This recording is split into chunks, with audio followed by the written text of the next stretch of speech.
그래서 우리가 일단 정리 먼저 하면은요, 질적 특성이 있었죠. 믿어야 된다, 신뢰성, 목적에 맞게 써라, 목적 적합성, 그 다음에 표현의 충실, 검증, 가능, 중립, 목적은 예측 가치, 피드백 가치, 적시성. 그 다음에 재무제표에는 재무상태표, 손익계산서, 현금흐름표, 자본변동표, 주석. 일정 시점에 기업의 재무상태, 자산, 부채, 자본. 손익계산서 일정 기간에 기업의 경영성과, 수익, 비용. 다음에 자산에 몇 가지 있다고요? 두 가지. 당좌자산하고 재고자산. 그 다음에 당좌자산에는 죄송합니다. 왜 당좌하고 재고야? 유동하고 뭐요? 비유동. 그 다음에 유동에는 당좌하고 재고, 비유동에는 투자, 유형, 무형, 기타.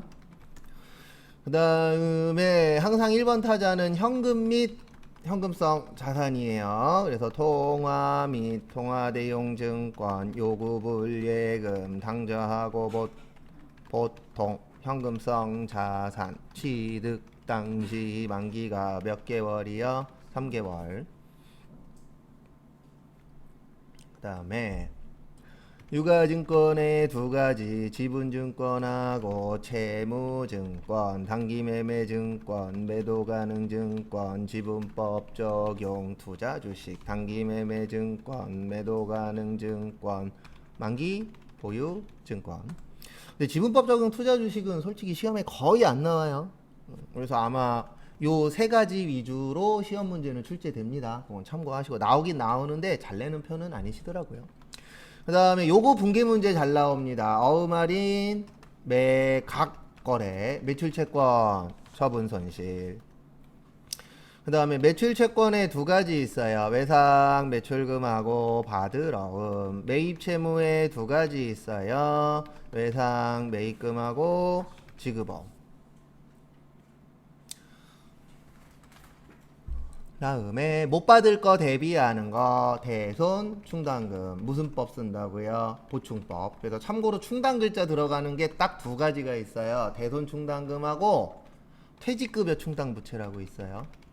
근데 둘 다 준비하는 겁니다. 얘는 못 받는 거 준비하는 거고, 요거는 뭐 준비하는 거예요? 퇴직금 준비하는 거예요.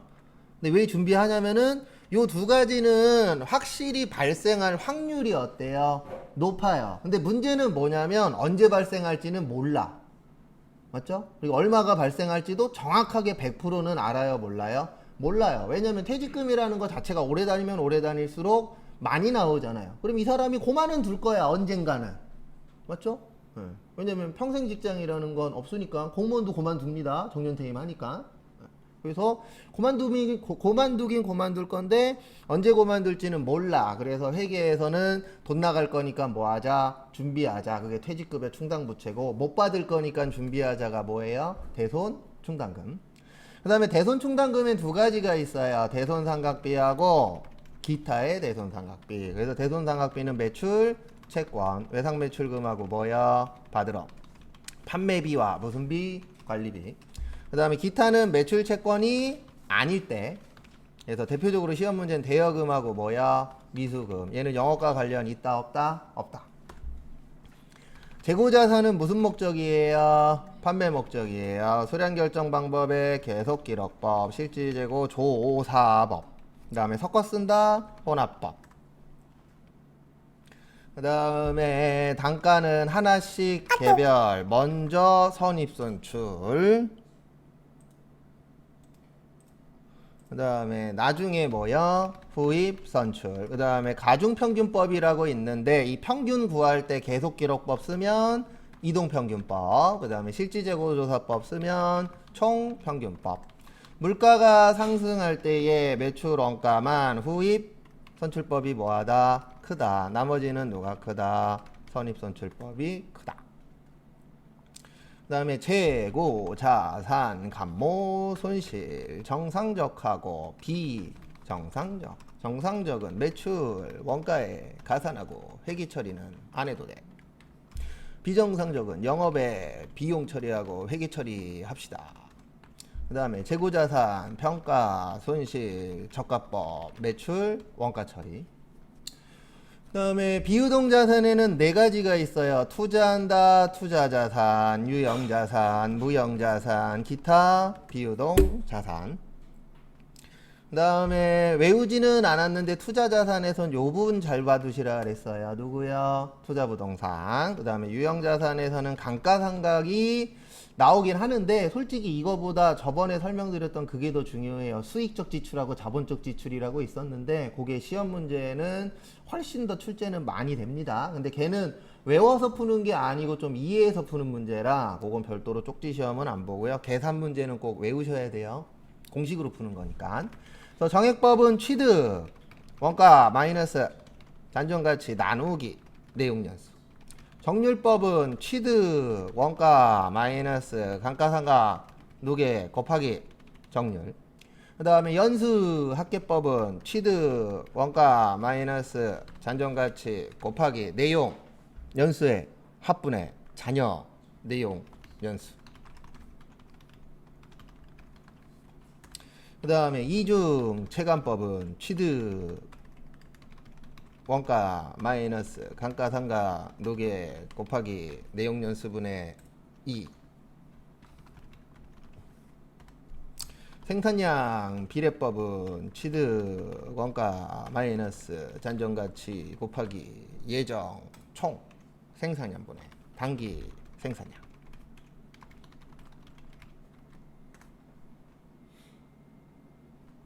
다음에 됐고 적어야 되는구나. 무형자산. 교환. 같은 것들끼리 바꾸는 게 있고요. 다른 것들끼리 바꾸는 게 있습니다. 요거는 시험 문제 만약에 출제가 되면은 저기에서 나와요. 이론 쪽에서. 또 동종은 제공한 자산의 장부가액, 이종은 제공한 자산의 공정가액. 다음에 형태가 없다. 무슨 자산이요? 무형자산. 그래서 무형자산은 식별, 가능, 영업권은 자가창출 안돼, 유상, 취득만 인정. 감가상각할 때 무슨 법? 직접법. 내용 연수는 20년 이내. 뭘로 해야 될지 모르겠어. 정액법. 개발비는 무형자산. 연구비 및 경상 개발비는 판매비와 관리비. 다음에 됐고 부채 1년 안에 갚아야 돼. 유동부채 1년 이후에 갚아야 돼. 비유동부채. 그 외우지는 않았는데요. 요건 나중에 결산 때 배우는데 유동부채에서 요거는 좀 봐두시면 도움이 좀 되실 거예요. 나중에 문제 풀 때 유동성 장기부채라고 있어요. 우리가 유동 그러면 몇 년 이내요? 1년 이내. 장기 그러면 1년 이후. 그래서 얘는 1년 넘던 게 몇 년 이내가 될 때요? 1년 이내가 될 때. 그 다음에 유동부채 됐고 비유동부채. 비유동부채에서는 사채 발행, 사채 상각. 그 다음에 뭐 관련된 거예요? 퇴직연금. 그래서 여러분들 꼭 퇴직연금 가입을 해두시는 게 좋아요. 왜요? 나중에 회사 갔을 때 회사가 퇴직연금 가입되어 있는 게 좋아요. 왜냐면 그만뒀을 때 돈 없다 그러면서 안 주는 회사들이 있어요, 없어요? 안 주려고 노력하는 회사들 있어요. 아니면 조금 주려고 노력하는 회사들. 근데 퇴직연금에 가입되어 있으면 거기 들어있는 건 내 돈이거든요. 회사에서 못 빼가요. 내 이름으로 들어간 거라. 그래서 뭐 앞으로는 거의 5인 이상 사업장은 2022년인가? 2023년부터는 거의 의무 가입인데, 그래서 회사를 들어가실 때 되도록이면 5인 미만 사업장은 안 가시는 게 좋아요. 왜냐면 법에서 5인 미만 사업장은 적용되는 게 많지 않아요. 자르는 것도 쉬운 걸로 알고 있어요. 제가 알기로는. 네, 그 다음에 연금도 안 들고, 퇴직연금 의무가입자도 아니고 4대 보험도 안 들고.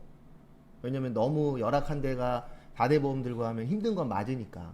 그래서 어느 정도 규모가 조금 있는 데로 가시는 게 장기적으로 봤을 때 내가 지금 당장 죽겠어 그럼 어쩔 수 없겠지만 그런 게 아니면은 그래도 좀 규모가 있는 곳으로 가시는 게 좋지 않을까. 그래서 사채 발행할 땐 액면 이자율, 그래서 액면 이자율이 크면 할증, 작으면 할인. 사채 상각 유효 이자율법, 상각액은 할증 발행이나 할인 발행 모두 증가한다. 퇴직연금은 확정급여형, 확정기여형. 급여형은 퇴직연금 운용자산, 기여형은 퇴직급여. 다음에 됐고? 아, 여기 갈 차례구나. 자본금은 주식 발행수 곱하기 액면가액, 그 다음에 보통주하고 우선주. 요 보통주하고 우선주는 이론 때문에 외우는 거예요. 이론 시험에서 뭐 보통주하고 우선주를 이상한 걸로 낼 때가 있어요. 간혹가다 한 번씩. 근데 제일 많이 나오는 건 요거예요. 액면가액을 무슨 가액으로 내요? 발행가액으로. 그 다음에 이익잉여금. 이익잉여금에는 이익준비금하고 끝에가 무슨 금? 적립금. 그래서 이익준비금은 현금 배당의 10분의 1, 자본금의 2분의 1. 결손금 처리 순서 임해 적립금, 기타 법정 적립금, 이익준비금, 자본잉여금.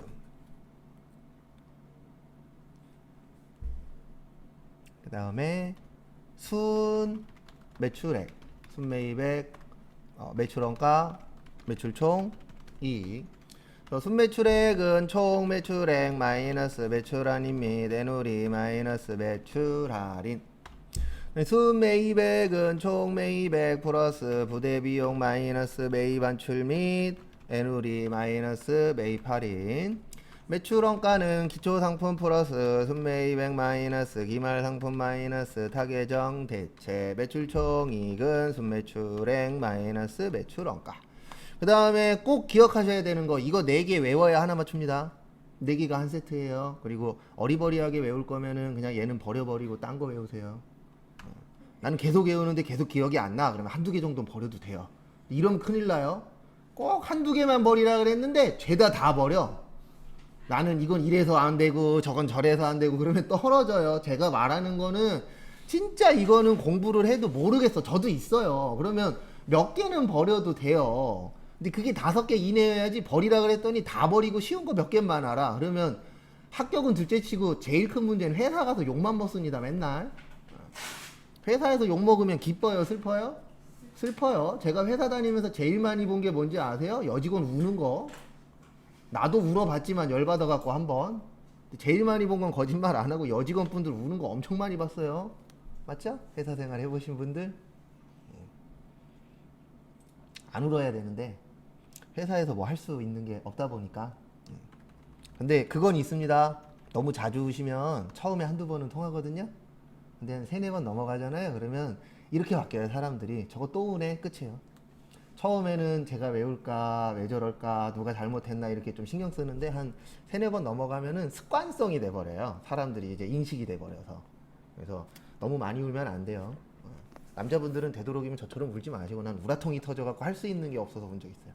그래서 전 직원 다 있는 데서. 아, 근데 그 여자분 때문에 전체 회의가 걸렸었거든요. 우리 파트에서. 왜냐면 그 한 명 때문에 우리 팀 자체가 개판 5분 전이었어요. 그래갖고 거기에서 이제 우라통이 터져서 울면서 너 길거리 갈 때 나 보면 도망가, 가만두지 않을 거야 이랬죠. 아 진짜로 하도 우라통이 터져갖고. 아. 참고로 여자는 못 때려요. 네 해봤는데, 네 원래 어렸을 때는 진짜 내가 열이 받으면 여자를 때릴 수도 있지 않을까라는 생각을 갖고 있었는데 고3 때 학원 다니다 진짜 열 받은 적이 있었어요. 근데 못 때리겠더라고요. 그래서 뭐를 때렸냐면 여기 벽 있죠, 칸막이. 이걸 발로 땅 차서 구멍이 뻥 났어요.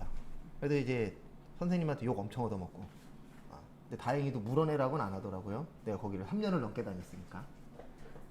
그때 확실히 깨달았죠. 아, 사람 남자는 때리는데 여자는 못 때리는구나. 나라는 사람은 그나마 다행이다. 이렇게 바뀌었죠. 사람 때리면 안 돼요, 맞죠? 참 좋은 얘기하죠. 그 다음에 원가회계 파트에서 하나 남은 게 요거 남았었어요. 이건 2장짜리 보시면 돼요. 개별원가 계산하고 종합원가 계산. 개별원가 계산은 개별의 뜻이 뭐예요? 네, 하나씩. 그래서 우리 과자 같은 거 보면은 저기 개별 포장. 그러면 하나씩 포장되어 있는 거죠. 그래서 개별은 주로 비싼 거에 많이 씁니다. 왜 비싼 거에 많이 쓰냐면 하나하나가 뭐 하니까요? 소중하니까.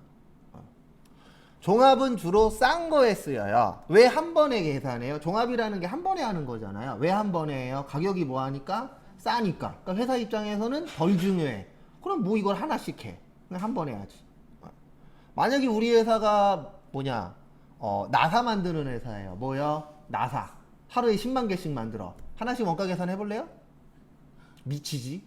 미치는 게 아니라 그 얘기 딱 듣자마자 안녕히 계세요. 그리고 어디로 갈 거예요? 집으로 갈 거예요. 왜요? 계산이 안 나오잖아요. 이거 시뮬레이션 돌려도 답이 없어. 네. 그럼 집에 가야죠. 못 하겠는데. 그래서 비싼 거는 몇 개씩 합시다. 하나씩. 싼 거는 한 방에.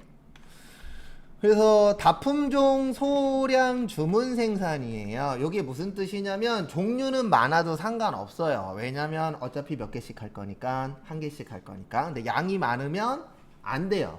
그래서 대부분 주문 생산이 양이 많아요, 적어요? 적어요.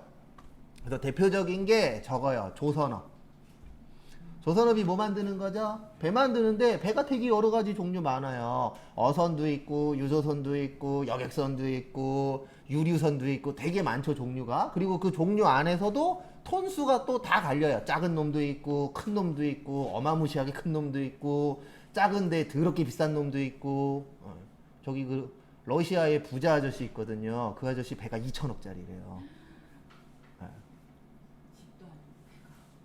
완전 궁궐이에요. 거기에 그것도 있어요. 레이더 있죠? 레이더 전파 방해 장치까지 다 달려 있어요. 그 아저씨는 몇십조 있는 아저씨니까. 2천억인가 몇천억 되는 그 보트 있다고. 그리고 그 돈 많은 사람들 취미 이런 거 나오는 프로 가끔씩 보거든요. 그러면 좋겠다.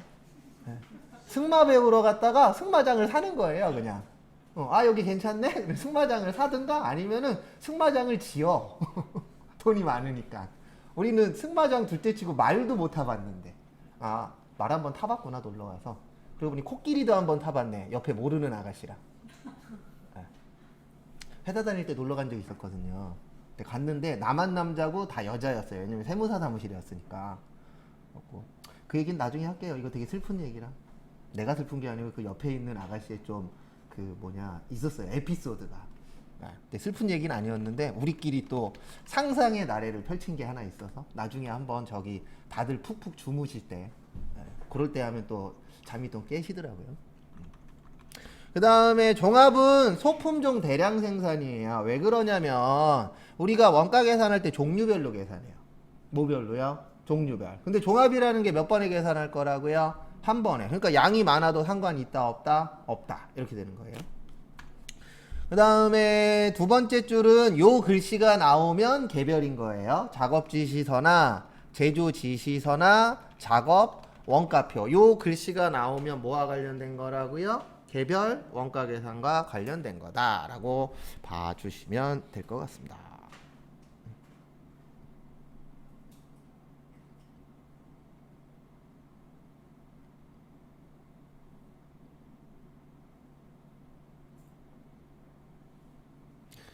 다음에 요게 뭐냐면 작업지시서 제조지시서는 말 그대로 지시서예요. 우리 지시서가 뭐 하는 거예요? 이렇게 만들어라. 근데 이게 왜 필요하냐면 이게 주문 생산이다 보니까 할 때마다 물건을 만들 때마다 만드는 방식이 같아요, 틀려요? 틀려요.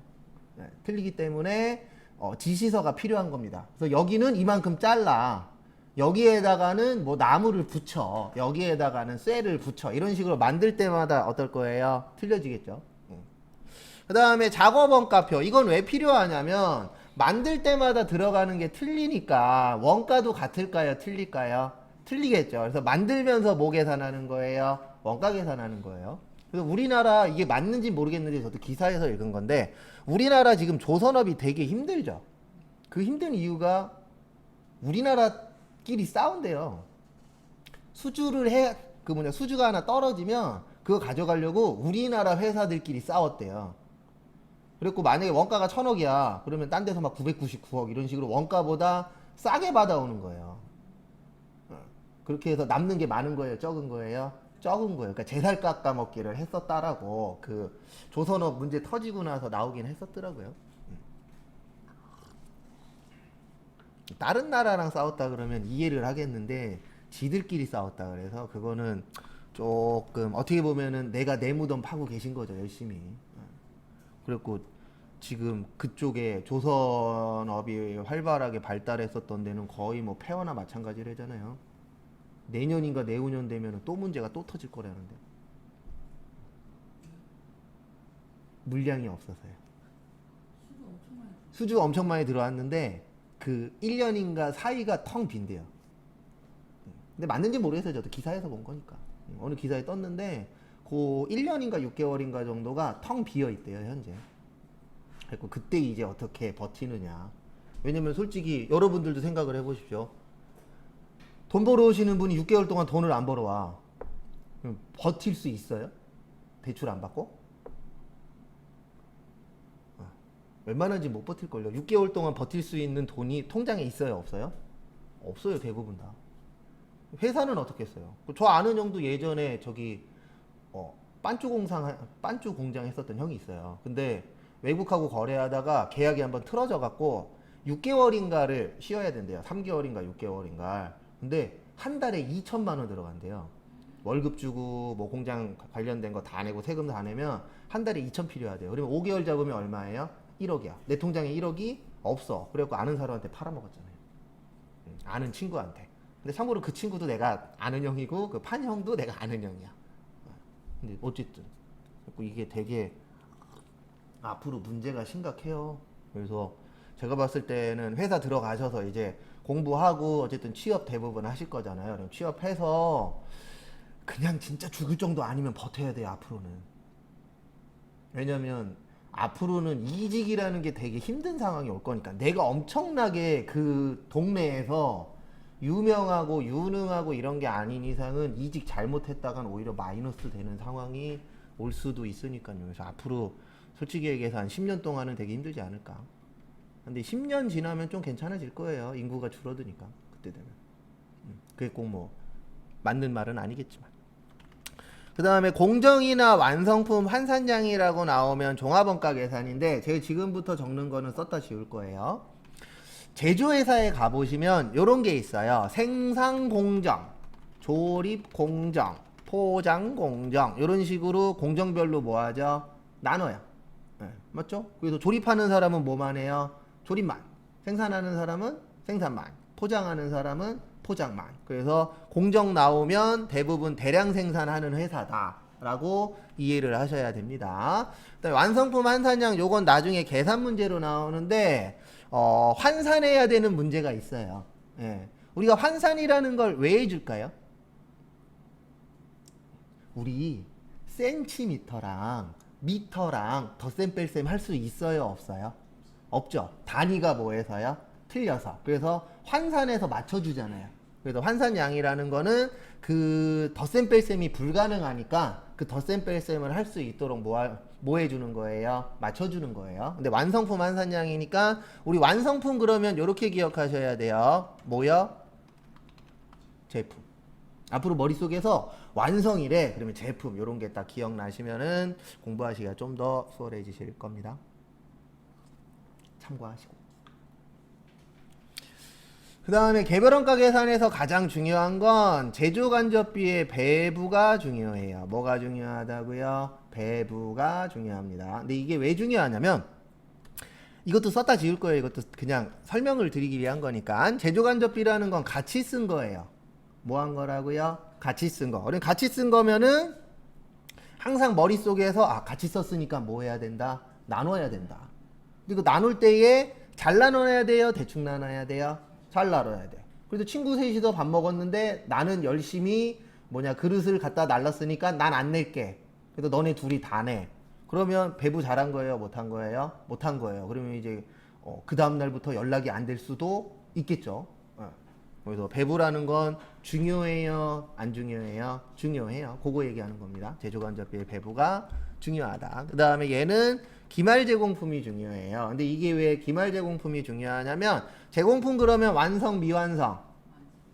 미완성이에요. 제공품은. 네, 완성은 뭐라고요? 제품. 그래서 이게 왜 중요하냐면 우리가 일반적으로 물건을 만들 때 최종적으로는 크게 두 가지로 나누어져요. 완성됐냐 아니면 뭐 됐냐? 미완성됐냐. 그러면 미완성된 거 가지고 완성된 것도 어느 정도 예측할 수 있어요? 없어요? 있죠. 네, 그런 부분 가지고 이제 원가 계산을 한다 그래서 요게 중요합니다. 그 다음에 공식 두 가지도 외우셔야 돼요. 그래서 평균법하고 선입, 선출법.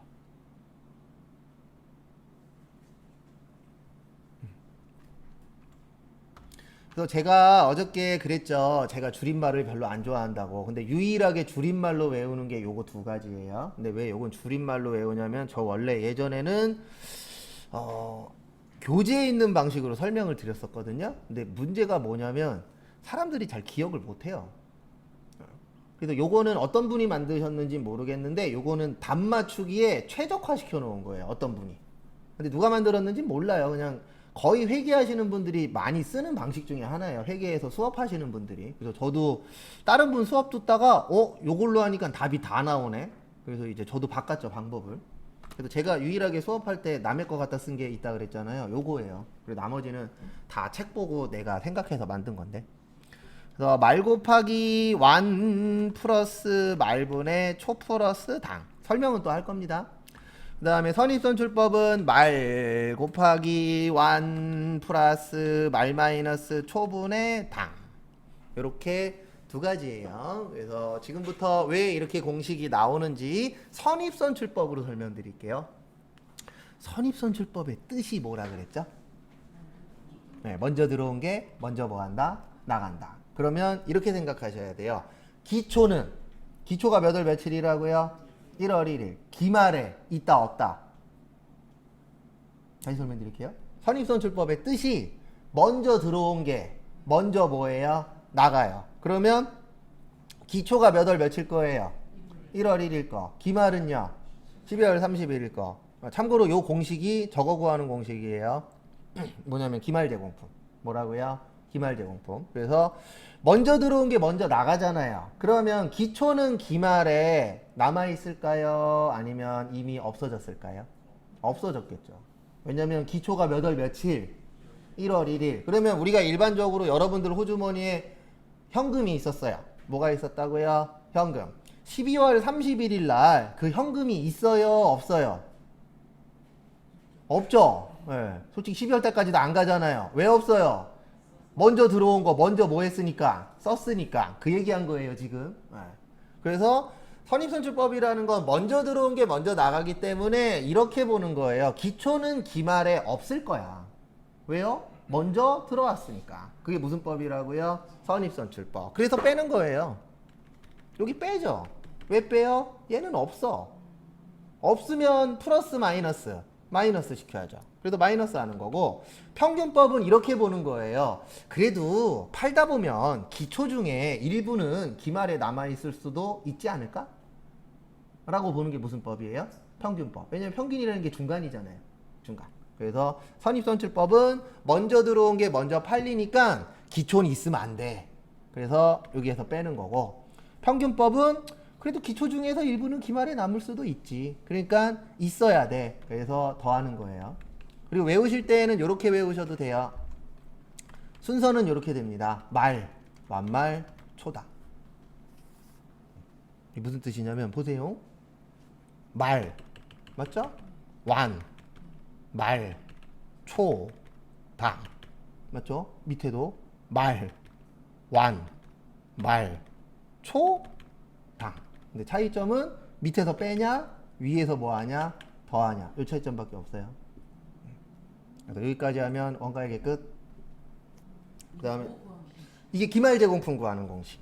제가 요거 쓴 다음에 썼잖아요. 요거 기말 제공품. 그래서 요거 구하는 공식이에요. 대빵 잘 나와요. 참고로. 그래서 아마 원서 접수 때 두 가지 다 접수하시는 분은 회계에서 나올지 세무에서 나올지 모르겠는데 무조건 보게 될 겁니다. 워낙 잘 나오는 문제라 참고하시고요.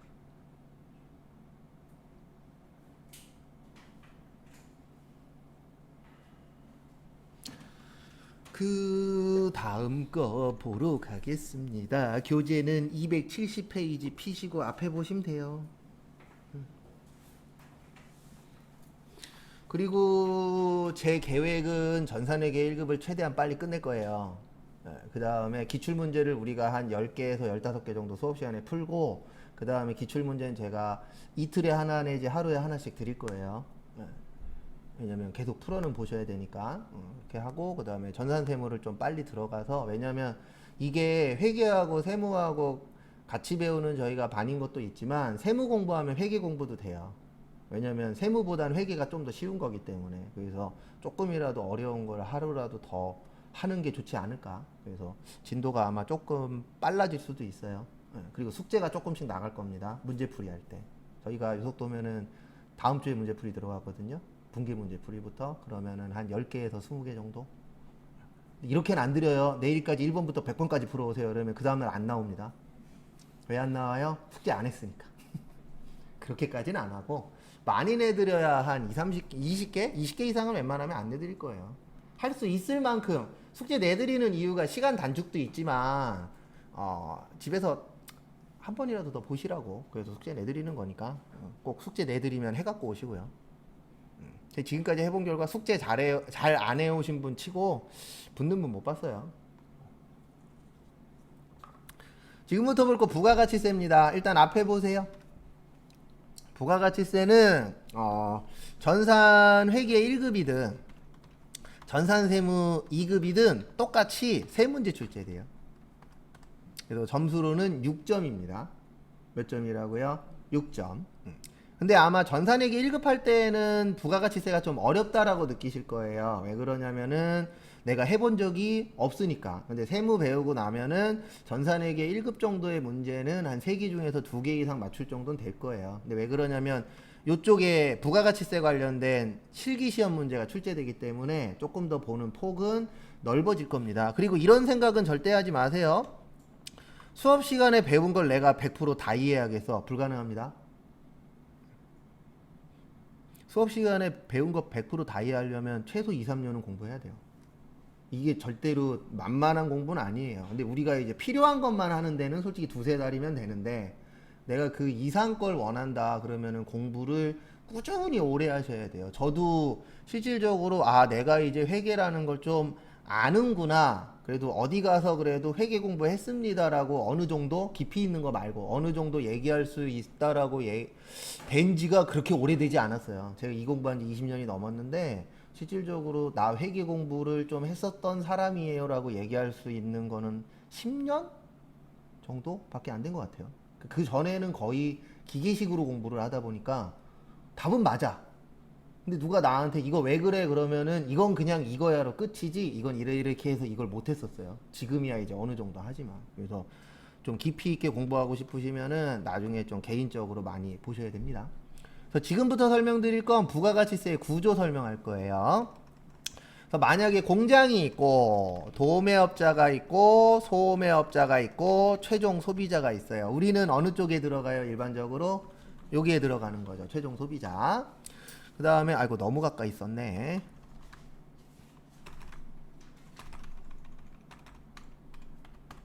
그 다음에 매출액이 있고 매입액이 있고 매출세액이 있고 매입세액이 있고 납부세액이 있어요. 우리 딴 건 몰라도 이 정도는 알고 계시면 그래도 관심이 있는 분들입니다. 부가가치세 몇 프로? 네, 10%예요. 무슨 세율이라 그래요? 단일세율. 몇 프로밖에 없어요? 10%밖에 없어요.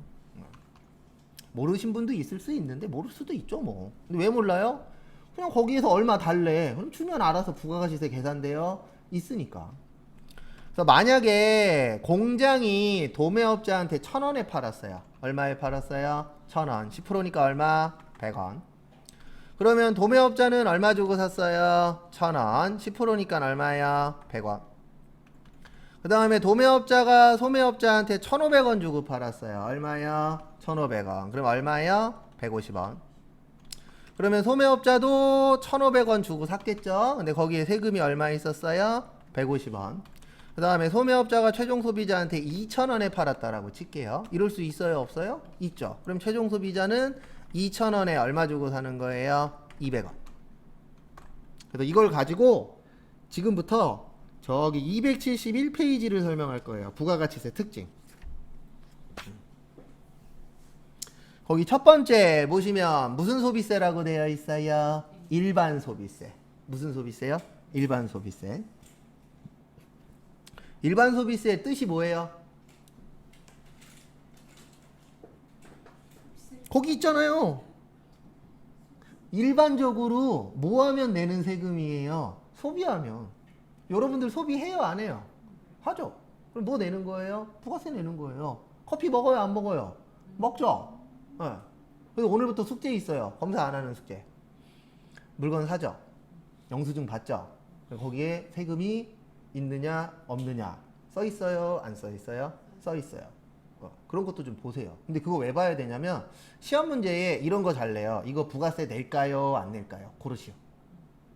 그런 거 잘 내요. 근데 중요한 게 뭐냐면 여기 교재 안에 있는 예제에선 거의 안 나와요. 실질적인 게 나오지. 그래서 실제 나왔던 시험 문제인데 흰우유 세금 낼까요? 안 낼까요? 부가세? 네, 흰우유. 빨리 찍으세요. 그냥 생각나는 대로. 네, 흰우유 안 내요. 초코우유. 네, 내요. 이게 시험 문제였어요. 답이 초코우유예요. 진짜로. 네. 근데 저는 그거 시험 문제 나오기 2주인가 3주 전에 블로그에서 봤어요. 그러니까 제가 이제 이런 걸 가리키다 보니까 요즘에 이제 바빠갖고 못 보고 있는데 다음 뉴스를 되게 많이 봐요. 경제 뉴스를 특히. 왜냐면 경제가 어떻게 돌아가는지도 간혹가다 설명을 드려야 되니까. 그래서 열심히 보는데 거기에 흰우유와 초코우유의 차이점이라고 딱 있는 거예요. 부가가치세 관련돼서. 그래서 눌렀죠. 그랬더니 몰랐어요. 그 전에. 왜냐면 수강생분들한테는 열심히 보세요 그래놓고서 난 안 보거든요. 영수증.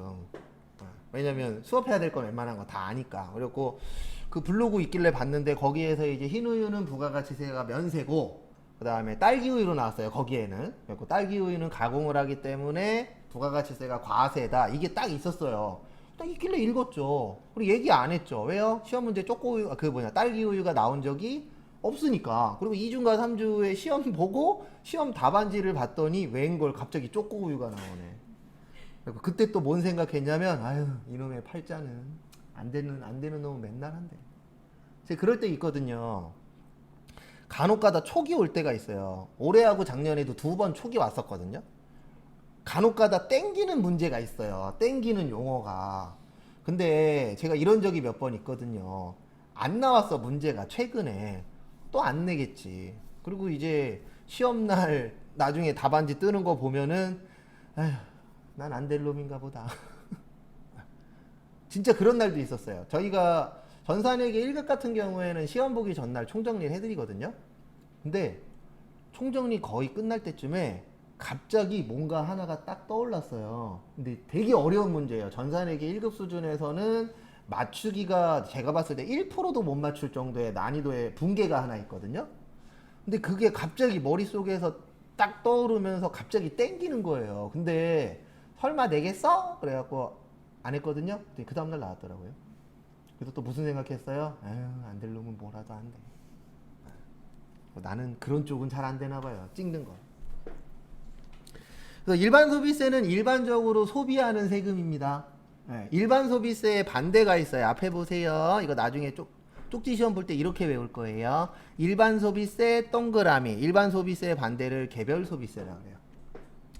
일반 소비세는 말 그대로 일반적으로 뭐 하면 내는 세금이라고요? 소비하면 내는 세금이고 개별 소비세는 국가에서 정해놨어요. 너네들 이거 사면 세금 더 내야 돼. 그래서 대부분 비싼 거예요. 뭐 한 거라고요? 비싼 거. 그래서 명품 같은 경우에는 300만 원 이상의 개별 소비세가 붙어요.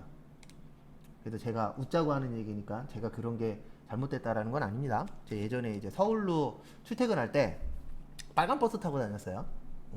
서울로 왔다 갔다 하는 광역버스 있잖아요. 그래서 그거를 탔는데 그날 비가 억수로 많이 내렸어요. 뭐 내가 이제 신촌역에서 탔죠. 예. 근데 제 옆자리가 비어 있었어요. 근데 이제 아가씨 한 분이 비를 쫄딱 맞고 제 옆자리에 딱 앉으시더라고요. 그리고 유심히 봤죠. 뭐 하나? 그랬더니 가방에서 뭐를 꺼내요? 손수건을 꺼내시더라고요. 그러더니 닦더라고요. 뭐를요? 백을. 진짜로. 그 다음에 가방에서 꺼내더라고요. 뭐를요? 지갑을. 그러더니 뭐를 닦고 있어요? 지갑. 그 다음에 자기 몸을 닦으시더라고요. 그리고 처음에는 이해를 못했죠. 왜냐면 저 가방이 얼마짜리인지 내가 모르니까. 그래갖고 아 저분의 몸값은 가방보다 적은가 보구나 라고 이제 생각하고 웃어 넘겼죠. 그리고 이제 나중에 이제 인터넷을 뒤지다가 어떻게 명품샵을 들어갔어요. 근데 어디서 많이 보던 모양인 거예요. 그래서 곰곰이 생각해봤더니 그때 그 아가씨야. 근데 봤더니 500짜리인 거예요. 가방이. 그래서 그때 알았죠. 아 그래서 그 가방을 먼저 닦았구나. 왜냐면 내 몸값이 현재 500이 아니잖아요. 솔직히 얘기해서. 뭐 누구지 하씨 같은 경우에는 뭐 자기 몸값이 뭐 1조래느니 1000조래느니 그냥 하는 얘기지. 솔직히 그만큼의 가치가 없잖아요. 그래서 아 순서대로 닦았구나 그렇게 생각하고 말았죠. 뭐. 근데 많은 남자들은 솔직히 잘 이해 못해요. 저도 그땐 그랬었고. 근데 여자분들은 많이 공감하시더라고요. 네.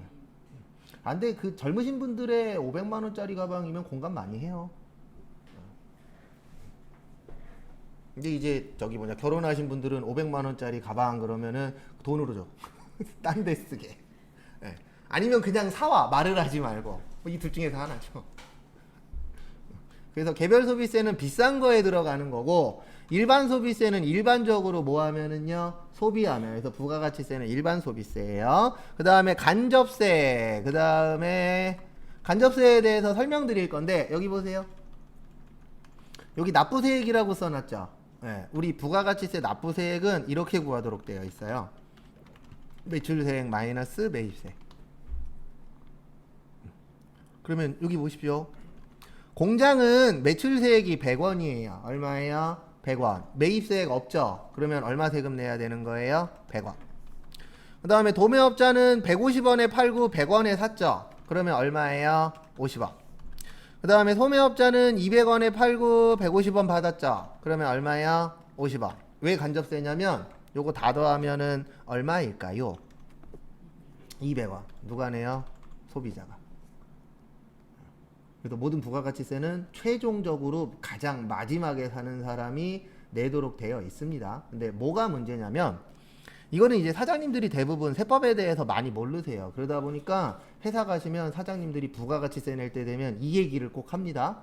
이놈의 국가는 도와주는 것도 없고 맨날 뭐만 내라 그래? 세금만 내라 그래? 그거 지 돈으로 내는 거 아니에요. 소비자 돈으로 내는 거지. 구조 자체가. 근데 사장님들은 누가 내든 상관없어. 내 호주머니에 들어오면 누구 돈이에요? 내 돈이야. 그래도 국가에서 지금 연구 중입니다. 뭘 연구 중이냐면 카드 많이 쓰죠. 우리가. 그래서 이거는 뉴스에 한번 떴었어요. 카드 많이 쓰니까 아예 카드 떼금에서 부가가치세는 빼고 입금을 시켜주는 걸로 지금 연구 중이에요. 그랬다가 부가가치세 신고를 하면은 그 카드 값에서 부가가치세를 빼고 남으면 뭐 하는 거예요? 돌려주는 거. 요런 시스템을 지금 연구 중이에요. 왜냐면 하도 안 내고 이상한 짓 하는 애들이 많아서. 근데 참고로 우리나라는 정직하게 사업하면 망합니다. 참 희한한 나라예요. 사기치고 거짓말하고 그래야 잘 되는 회사가 되는 거고 정직하게 하면 망해요. 근데 왜 망하냐면 정직하게 하면 세금을 많이 내는 구조거든요. 그러니까 막 없는 비용 만들고 없는 직원 만들고 그런 회사들 있어요? 없어요? 있어요. 그 다음에 막 자기 막 친척의 이름 올려놓고 1년에 한 번 오는데 월급은 매달 나가. 그것도 막 500만 원, 1000만 원씩. 그랬다 걸리는 회사들도 있잖아요, 실제. 그거 왜 그러냐면 그렇게 해야 내가 갖고 가는 게 뭐 하니까요? 많아지니까. 근데 참고로 우리나라가 절대로 세금 많이 내는 나라 절대 아니에요. 근데 웃긴 게 뭐냐면 나 이거에 대해서 나중에 혹시 내 유튜버 뜨면은 저기 엄청나게 깔 건데 이 뭐라 그래야 되나? 세금 낼 때는 저거 있잖아요. 뭐냐? 선진국 얘기를 안 해요. 왜요? 선진국이 세금이 세니까. 그런 얘기할 때에는 꼭 저기 이상한 나라 뭐 베네수엘라가 어쩌고 저쩌고 이상한 얘기만 해. 그러다가 복지 나올 때 되잖아요. 그럼 또 선진국 찾아. 아, 그게 진짜 이거 잘못됐다라고 생각하는 사람 중에 한 명이에요. 어? 마인드는 선진국이래. 뭔 개코 같은 얘기예요. 뭔 마인드가 선진국이야. 저는 항상 중진국이라고 얘기해요. 선진국이 되려면 아직 멀었어요. 근데 이런 얘기는 여기에서 해봤자니까 내가 유튜버 10,000명 넘으면 이거 내가 꼭 올릴 거예요. 예. 전용구에 투덜투덜로 해갖고. 그 다음에 직접세는 요게 대표적인 직접세예요. 소득세하고 법인세. 그래서 간접세가 뭐냐면 내가 내는 게 아니라 누가 내는 거예요? 남의 돈을 내는 걸 간접세라고 하는 거고, 직접세에는 소득세하고 무슨 세가 있다고요? 법인세. 그래서 소득세 오른다 그러면 솔직히 저도 싫어요. 왜냐면 나한테도 영향이 올 수 있으니까. 네. 법인세 올린다 그러면 사장님들 싫어해요. 왜요? 나한테 영향이 있잖아요. 사장님들한테는. 그래서 국가에서는 어떻게 보면 요거 올리는 게 제일 쉬워요. 세금을 늘리고 싶어. 그럼 간접세를 올리는 거예요. 그래서 저기 박근혜 대통령 시절에 뭐 올렸죠? 담배. 네, 담배 올렸잖아요. 근데 그때 담배값 올릴 때 뭐라 그랬어요? 국민의 뭐를 위해서? 건강을 위해서. 근데 중요한 게 지금은 다시 흡연율이 원상복귀 됐어요. 네, 그래서 국가에서 걷어가는 세금이 어떻게 됐어요? 많아졌어요. 왜요? 담배값이 올랐으니까. 흡연율 낮추려면 방법은 있어요. 한 갑에 10만 원 만들면 돼요. 지금 가격으로는 어림도 없고. 한 갑에 10만 원 만들면 옆 사람이 담배 빌려줘 그러면은 매서운 눈초리로 싫어. 왜요? 한 까치에 5,000원이야. 밥값이에요.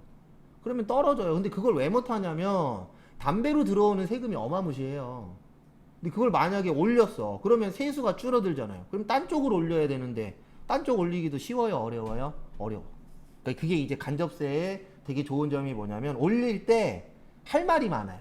그래서 제 개인적인 예상인데 아마도 빠르면 5년, 늦어도 10년 안에 학원비 있죠. 지금 학원비가 면세거든요. 학원비가 과세로 바뀔 수 있어요. 특히 이제 초중고 애들이 다니는 학원, 영어학원이라던가 수학학원이라던가 보습학원이라던가. 그리고 뭐라고 얘기하면 되냐면 한마디만 하면 돼요.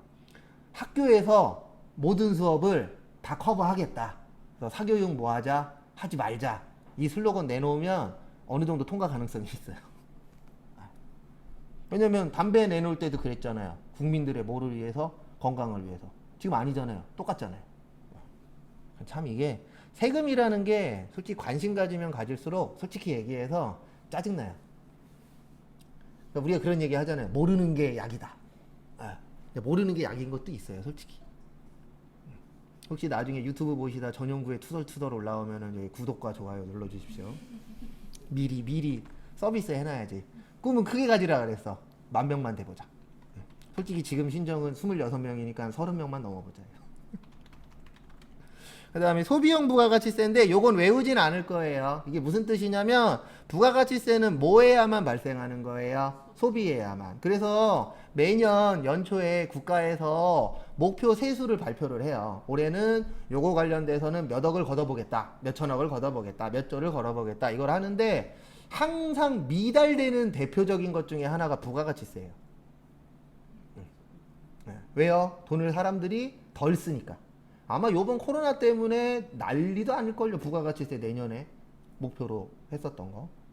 근데 뭐 코로나 때문이니까 이건 특이한 케이스인데, 그거 아니었어도 매년 보면은 목표치가 만약에 1조야 그러면 한 8천억 전후 한 20% 정도는 못 걷더라고요. 왜냐면 그만큼 소비가 줄어들었으니까.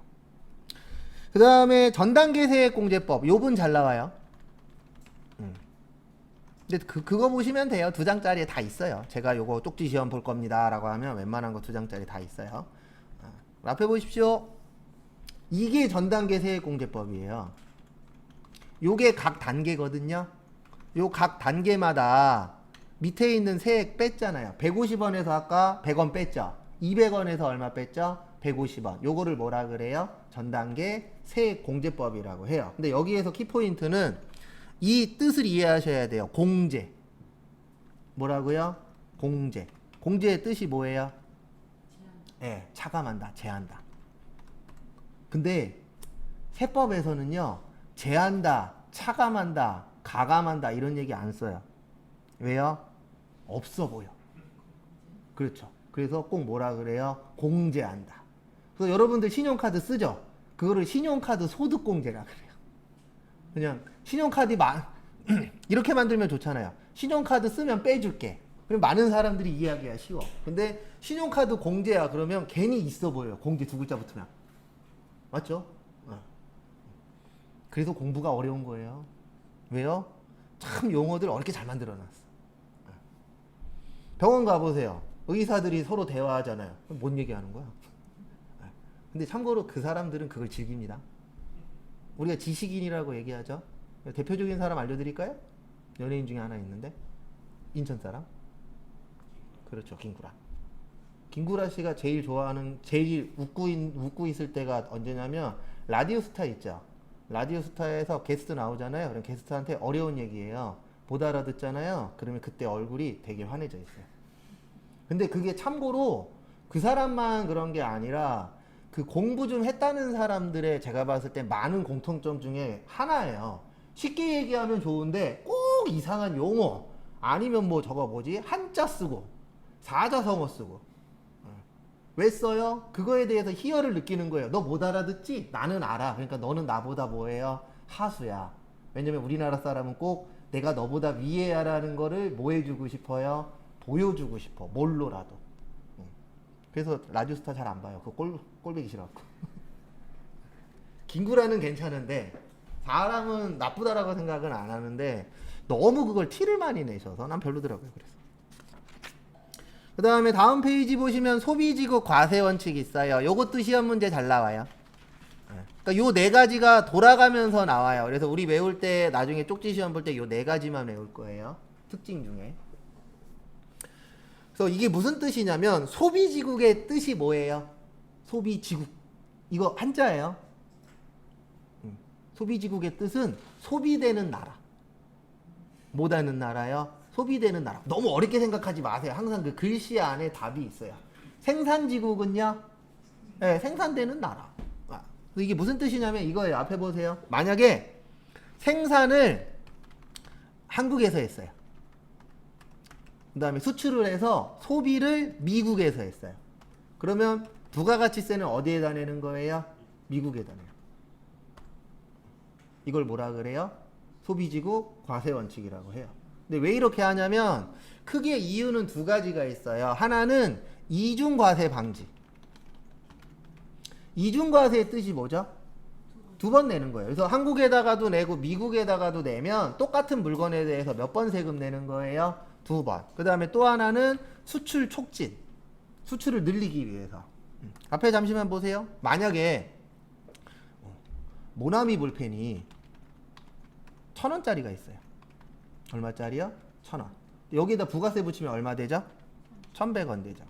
그러면 물건을 팔 때 똑같은 물건이라고 봤을 때 1,000원짜리가 잘 팔려요? 1,100원짜리가 잘 팔려요? 1,000원짜리가 당연히 잘 팔립니다. 왜냐면 모든 장사하시는 분들의 목적은 하나예요. 싸게 사서 어떻게 팔자? 비싸게 팔자. 그래야 내가 가져가는 게 많으니까. 그래서 이렇게 되어 있는 겁니다. 근데 문제는 뭐냐면 이렇게 팔면은 비싸잖아요. 그러니까 부가가치세를 국가가 뭐 하겠다? 안 걷겠다. 왜냐면 싸야 외국인 바이어들도 사가니까. 근데 당연히 품질은 좋아야 되겠죠. 근데 이게 되게 힘든 겁니다. 품질은 좋으면서 가격은 뭐 해야 돼요? 싸야 돼. 그래서 우리 음식 먹을 때에도 이 생각 하잖아요. 싸면서 양도 많으면서 맛있어야 돼. 도둑놈입니다. 맞죠?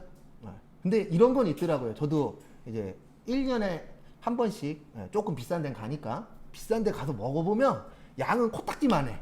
근데 가격은 어때요? 비싸. 근데 맛은 있더라고요. 그리고 예전에 저기 소개팅 할 때에도 저는 그 뭐냐 그 뭐지? 아웃백? 아웃백을 가본 적이 없어요. 소개팅 할 때 한 2번인가 3번 가봤고. 그때 제일 그랬었던 게 가본 적이 없으니까 메뉴를 못 시키겠네. 뭘 먹어봤어야 메뉴를 시키죠. 그래갖고 이제 나오신 분한테 탁 드리고 편하게 고르시라고. 왜냐면 그때는 내가 좀 벌 때였거든요. 그때는 내 나이 20대 후반에 400씩 벌 때였으니까. 편하게 고르시라고 내가 하겠다. 근데 짜증났었던 게 하나 있었어요. 거기는 부가가치세 별도가 메뉴판 밑에 코딱지만하게 이렇게 써 있어요. 그래갖고 뭐뭐 시키셨더라고요. 그래서 머릿속으로 계산했더니 55,000원이야. 예, 저는 그 당시에는 저기 뭐냐 현찰 들고 다닐 때였거든요. 그래갖고 현찰을 55,000원을 꺼내서 갔더니 65,000원이래. 그리고 65,000원 내고 처음엔 그냥 왔죠. 그 두 번째 소개팅도 이제 아웃백 비슷한 데 가서 해갖고 봤더니 메뉴판을 그땐 열심히 봤죠. 그랬더니 저기 구석 콧구멍만하게 부가가치세 별도. 그래서 아 저번에 65,000원이 맞구나. 그리고 이제 넘어가긴 했는데, 그래서 싸면 잘 팔리니까 뭐 하지 말자, 세금 걷지 말자. 그래서 나온 게 영세율 제도라는 게 있어요. 요건 수출할 때 적용되는 거예요. 수출과 관련돼서. 영세율의 뜻이 뭐예요? 세율이 몇 프로? 0%. 0%면은 세금을 안 내겠죠. 그래서 수출하는 물건은 무슨 율이 적용돼요? 영세율. 잠깐 쉬었다가 40분부터는 교재 보면서 설명을 쭉 드리도록 하겠습니다.